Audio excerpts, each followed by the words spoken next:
hablar de la obra de Doña Ramona de Víctor Manuel Leites sobre la novela de Bellán, ¿no?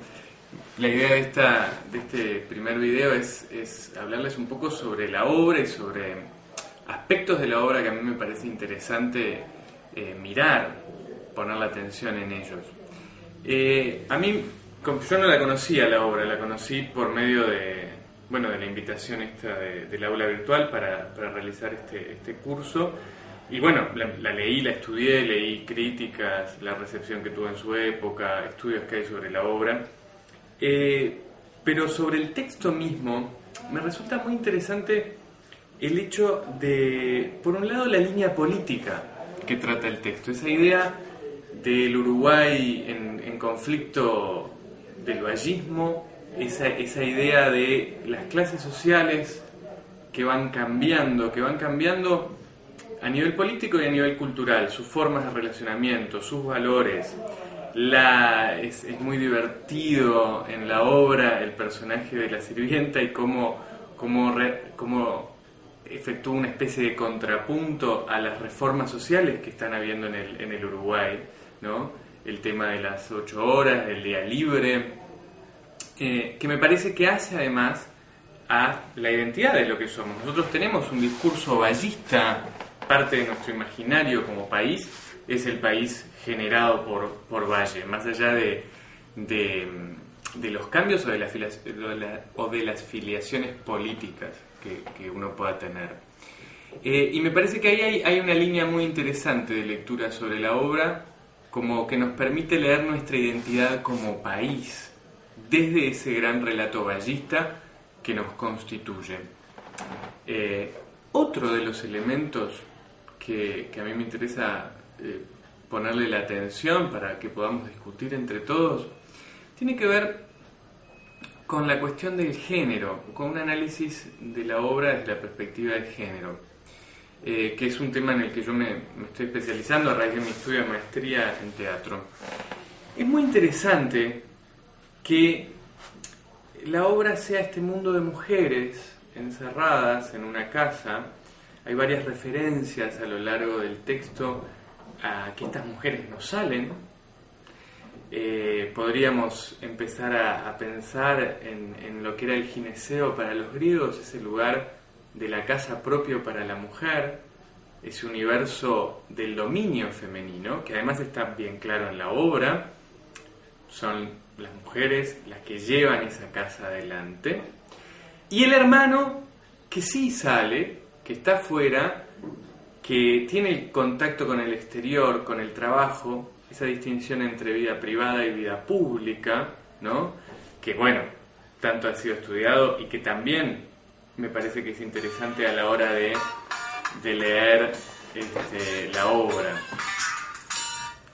Y específicamente ahora pensando en el tema de la cuestión de género, nosotros tenemos 3 hermanas en esta obra, un hermano, una sirvienta, mujer, y llega Ramona, que es una ama de llaves, criada, y no me parece menor el dato que da, criada en la residencia particular de un cura. Ramona irrumpe en este universo femenino con ciertas costumbres religiosas muy marcadas, y progresivamente empieza una lucha por el poder, donde Ramona va tomando lugares de poder en esta casa, en la cocina, en cómo se genera la casa. Lo primero que hace enseguida que llega es hacer un inventario de los bienes que hay en la casa, ¿no? Para controlar, para poseer de alguna forma simbólica y real el dominio de ese espacio. Y en la obra se la alaba permanentemente por su eficacia en su trabajo, por cómo sabe cuidar los dineros de la familia.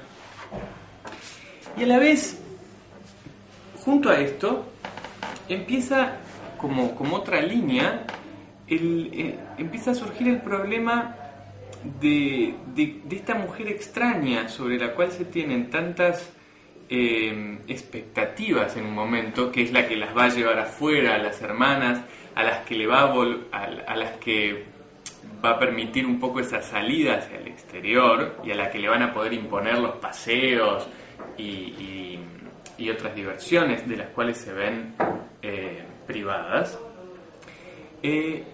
Progresivamente en la obra vemos que en realidad no, que Ramona se vuelve un elemento más conservador que incluso ellas mismas. Conservador en el hecho de que permanentemente hay una fijación religiosa que la lleva a establecer una serie de criterios de comportamiento, toda la discusión sobre el pecado y la vanidad. Pero ese es uno de los niveles, porque después, al final de la obra, obviamente, casi al final, antes, nos damos cuenta de que en realidad también hay otra dimensión, que es la dimensión de un deseo, por decirlo de alguna forma, más natural, más salvaje, más indómito, que tiene que ver con la relación que se establece entre Ramona y el hermano, el varón de la casa, ¿no?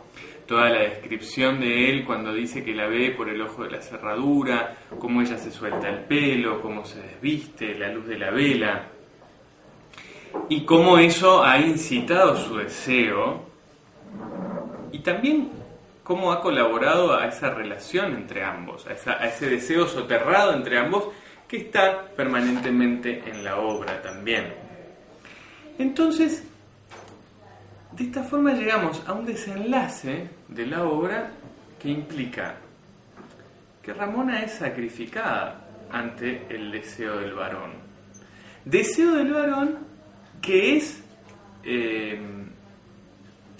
subvencionado, por decirlo de alguna forma, permitido y ayudado a encontrar su objeto por Amparo.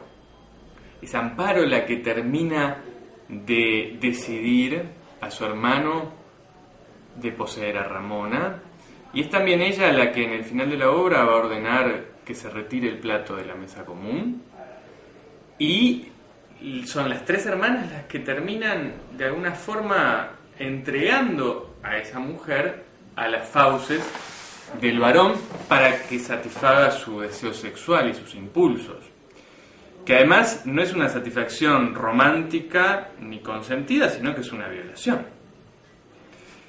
Y a mí me parece muy interesante y muy subversivo en el sentido profundo el planteo que está en la obra, porque en definitiva es una mujer que cae bajo las garras de otras mujeres, quienes para defender su posición social, su lugar es muy claro en las discusiones, cuando Amparo habla de si Ramona se llega a casar, qué va a pasar, va a transformarse en la señora de la casa, entonces, ¿cómo van a quedar ellas en esta economía de las fuerzas y del poder de esa familia y del dinero, obviamente?